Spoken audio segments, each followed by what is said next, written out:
அமித்ஷாவுக்கு 12 கேள்விகள்.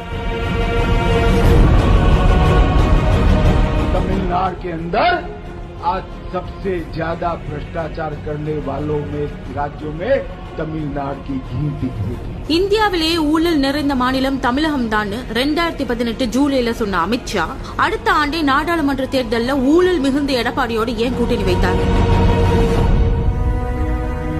இந்தியாவிலேயே ஊழல் நிறைந்த மாநிலம் தமிழகம் தான் சொன்ன அமித்ஷா அந்த எடப்பாடி ஆட்சி மீது எந்த நடவடிக்கையும் எடுக்காதது ஏன்? அல்லது தமிழகத்தில் நடைபெறும் ஊழல்களுக்கு பிஜேபி தான் துணை நிக்குதா? जयललिता जी पर ही आज से अधिक संपत्ति का घोटाला चढ़ा हुआ है. 2016 சட்டசபை தேர்தல திருச்சி பொதுக்கூட்டத்தில் நாட்டிலேயே ஊழல் மிகுந்தது ஜெயலலிதா ஆட்சி தான் சொன்னீங்க. அந்த ஊழல் ஜெயலலிதாவால அறிவிக்கப்பட்ட தேர்வாய் கண்டிகை நீர்த்தேக்கத்தை அமித்ஷா ஏன் திறக்கணும்?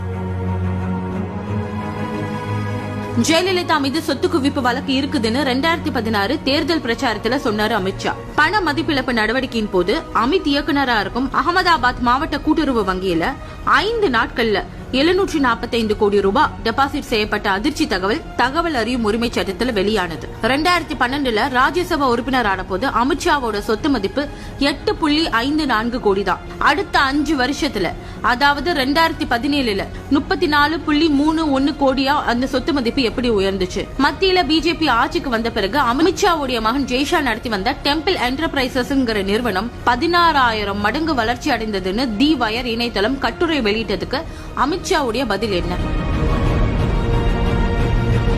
चेन्नई मोनोरेल के लिए 3,267 करोड़ रुपया. 2018 ஜூலைல தமிழகம் வந்த போது சென்னை மோனோ ரயில் திட்டத்துக்காக 3,267 கோடி ரூபாய் மத்திய அரசு ஒதுக்கீடு செஞ்சிருக்குன்னு சொன்னார். நிறுத்தப்பட்ட மோனோ ரயில் திட்டத்துக்கு எப்படி நிதி தரப்பட்டுச்சு? அந்த நிதி எங்க போனது? அந்த திட்டம் செயல்பாட்டில் இருக்குதான்னு தெரிந்து கொள்ள முடியாத அளவுக்கு மத்திய அரசின் ஏஜென்சிகள் இருக்குது.